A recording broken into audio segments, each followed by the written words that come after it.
आका करीम अलैहिस्सलातु वस्सलाम एक दफ़ा मदीना मुनव्वरा से बाहर निकले तो आगे एक काफिले ने पड़ाव किया हुआ था। वहां एक सुर्ख ऊंट हुजूर को पसंद आ गया। मेरे आका ने काफिले वालों से पूछा, ये ऊंट बेचना चाहते हो? अब उन्होंने बेचना था या नहीं बेचना था, हुजूर ने पूछा, कहा हाँ बेचते हैं। कहा कितने का है? कीमत उन्होंने बता दी। मेरे आका ने फरमाया, अच्छा मैं तो वैसे ही चहलकदमी के लिए बाहर निकला था, मैं कोई खरीदारी की नीयत से नहीं आया था। आप ऐसे करो, ऊंट मुझे दे दो, मैं वापस जाके तुम्हें इसकी कीमत भेज देता हूँ। उन्होंने कहा ठीक है ले जा। अब हुजूर सल्लल्लाहु अलैहि वसल्लम ने ऊंट की जिन्हें वो रस्सी पकड़ी, चल दिया। जब तक हुजूर नजर आते रहे वो सभी देखते रहे। जब हुजूर आंखों से ओझल हो गए, अब ये एक दूसरे का मुंह देखने लग गए।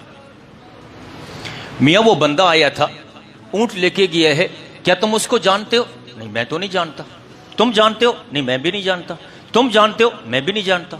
यार अजीब बात है, एक अजनबी बंदा आया, हमसे ऊंट लेके चला गया और हम में से कोई जानता भी नहीं है। क्योंकि जब कोई जानने वाला उधार ले जाए तो फिर टेंशन नहीं होती। कोई अजनबी उधार ले जाए तो फिर बंदा कोई जमानत लेता है, कोई चीज गिरवी रखता है, कुछ ना कुछ पास रखता है कि वापस ये आए या ना आए, क्या खबर।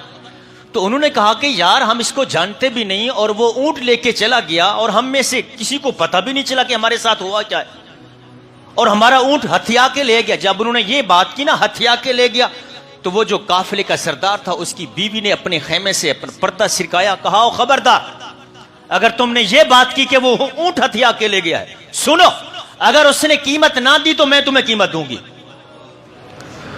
काफिले वाले जो आपस में बहस कर रहे थे, अच्छा तू उसे जानती है? कहा वल्लाह मैं भी नहीं जानती,